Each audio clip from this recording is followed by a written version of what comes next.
जय जिनेंद्र मित्रों, श्री गणेशाय नमः।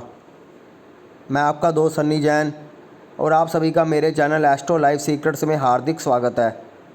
वीडियो शुरू करने से पहले आप सभी से गुजारिश है, कृपया मेरे चैनल को सब्सक्राइब ज़रूर करें ताकि नई वीडियो बनाने का प्रोत्साहन मिलता रहे। मित्रों, बेल आइकन को भी दबाना मत भूलिए ताकि वीडियो की नई नई जानकारी आपको समय समय पर मिलती रहे। मित्रों, आज का विषय शुरू करते हैं। आज हम बात करेंगे कारक ग्रहों द्वारा रोग की पहचान। ये एक मेडिकल एस्ट्रोलॉजी का बहुत अच्छा विषय है। कारक ग्रहों द्वारा रोग का निर्धारण कैसे किया जाए, कैसे हम देखें कि कौन सा कारक ग्रह पीड़ित होकर हमें रोग प्रदान कर रहा है, उस रोग की हम पुष्टि कैसे करें। तो आज हम इसको दो उदाहरण कुंडलियों के माध्यम से भी जानने की कोशिश करेंगे। सबसे पहले हम ये देखते हैं कि कारक ग्रह क्या होते हैं। कुंडली के हर भाव का कोई ना कोई कारक ग्रह जरूर होता है। जैसे चतुर्थ भाव का कारक ग्रह चंद्रमा होता है, पाँचवें घर का कारक ग्रह बृहस्पति होता है, सातवें घर का कारक ग्रह शुक्र होता है। ऐसे ही हर भाव का कोई ना कोई कारक होता है। जब कुंडली का कोई कारक ग्रह विशेष ग्रहों द्वारा यानी शनि राहु द्वारा अगर पीड़ित हो रहा है और छठे घर से संबंध बना रहा है तो वो रोग देने में महत्वपूर्ण भूमिका निभाते हैं। उस कारक तत्व की हानि हो जाती है, उस भाव विशेष संबंधित बुरे परिणाम हमें देखने को मिलते हैं। इसको हम आज उदाहरण कुंडली के माध्यम से समझने की कोशिश करेंगे, आखिर किस प्रकार से कारक ग्रह प्रभावित होते हैं। बृहस्पति कुंडली में 2, 5, 9, 11 काफ़ी ग्रहों का कारक होने के कारण अगर वो पीड़ित होता है तो हमें कुंडली के विशेष बाकी योगों को भी देखकर ये निर्णय लेना होगा कि वो किस भाव को सबसे ज़्यादा प्रभावित करेगा। तो मित्रों, आज हम सामान्य योगों द्वारा आपको कुछ बताने की कोशिश करेंगे ताकि आप कारक ग्रहों को देखकर रोग का अनुमान लगा लो, ताकि जो भी कष्ट आ रहा है उससे पहले ही आप जागरूक होकर उसका उपाय करके अपने जीवन यापन को आसानी से अच्छा बना सकें। तो आज हम उदाहरण कुंडली के द्वारा इसको देखने का प्रयास करते हैं। मित्रों, ये एक मेष लगन की कुंडली है। मेष लगन की कुंडली में आप देखोगे कि गुरु छठे घर में विराजमान है। छठे घर में गुरु शनि राहु द्वारा पीड़ित है। गुरु पाँचवें घर का कारक है, हो तो वो काफ़ी घरों का कारक है, मुख्य रूप से वो पाँचवें घर का कारक होता है।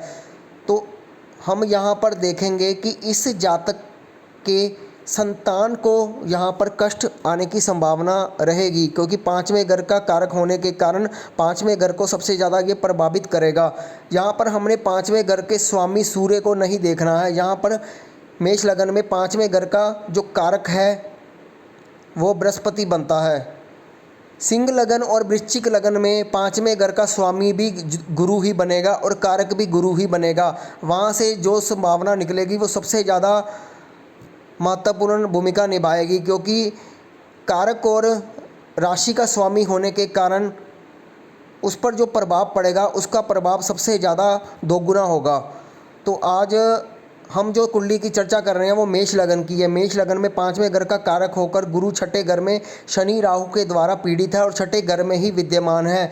हमारे जो फार्मूले के अनुसार कारक ग्रह का शनि राहु के साथ संबंध और छठे घर में होना जरूरी है। तो उस हिसाब से यहाँ पर गुरु बुरी तरह से प्रभावित है, यानी इस जातक की जो संतान होगी उसको कोई ना कोई ऐसी बीमारी होने की संभावना होगी जिसका इलाज बड़ी मुश्किल से होगा, जो रोग बहुत जटिल होगा, जो दीर्घ काल तक चलेगा, जो लंबी अवधि तक चलने वाला रोग होगा। क्योंकि शनि राहु ऐसा रोग देते हैं जो जटिल होता है, जिसकी पहचान आसानी से नहीं होती। अगर पहचान हो भी जाती है तो उसका ट्रीटमेंट काफ़ी लंबा चलता है। तो मित्रों, यहाँ पर इस जातक के जो संतान है उसको एक ऐसा रोग है जिसकी काफ़ी देर से इसका ट्रीटमेंट चल रहा है, काफ़ी देर से वो दवाइयों के साथ ही चल रहा है। तो मित्रों, इसको ऐसा कौन सा रोग है, इसकी पहचान हम जन्म कुंडली में कैसे करेंगे, इसका देखने के लिए भी एक तरीका ये है कि जैसे हम इसका जो पाँचवा घर है उसको हम अगर लगन बना देते हैं तो सिंह लगन की कुंडली बनती है। सिंह लगन से हम देखेंगे कि कौन सा घर प्रभावित हो रहा है। सिंह लगन से अगर आप देखोगे कि चौथे घर में मंगल बैठा हुआ है तो यहाँ पर सिंह लगन से चौथे घर का स्वामी यहाँ पर प्रभावित हो रहा है। और जो कारक है, जो गुरु कारक है, उसके चौथे घर का स्वामी वो स्वयं है। गुरु से चतुर्थ घर का स्वामी गुरु ही बनता है, क्योंकि गुरु कन्या राशि में बैठा हुआ है। कन्या से अगर हम 4 घर आगे जाएंगे तो उसका स्वामी गुरु बनता है। तो गुरु यहाँ पर पीड़ित अवस्था में है, तो गुरु और फोर्थ हाउस यहाँ पर पीड़ित निकल कर आ रहे हैं। तो इस जातक की जो संतान है उसको जो बीमारी होने की सबसे ज़्यादा संभावना रहेगी और चतुर्थ भाव से संबंधित बीमारी होने की आशंका सबसे ज़्यादा रहेगी। चतुर्थ भाव से संबंधित जो बीमारी होती है वो हृदय की भी हो सकती है, चस्ट की, फेफड़ों की, लंग्स की बीमारी होने की संभावना सबसे ज़्यादा रहेगी।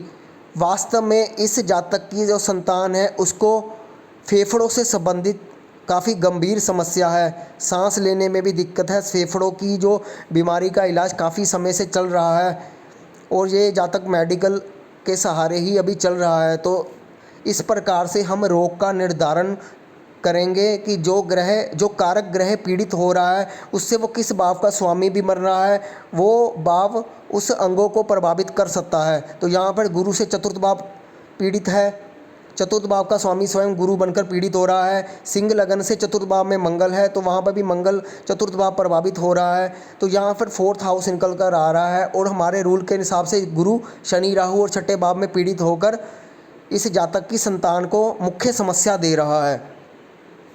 तो हम इसको एक और उदाहरण कुंडली से समझने की कोशिश करते हैं। मित्रों, ये एक मीन लगन की कुंडली है। मीन लगन में आप देखोगे कि चंद्रमा छठे घर में बैठा हुआ है शनि राहु के साथ और छठा घर इसमें शामिल है। चंद्रमा चतुर्थ भाव का कारक है। चतुर्थ भाव जहाँ पर 3 नंबर लिखा हुआ है मिथुन राशि, उस भाव का वो कारक ग्रह होकर छठे घर में बैठा हुआ है।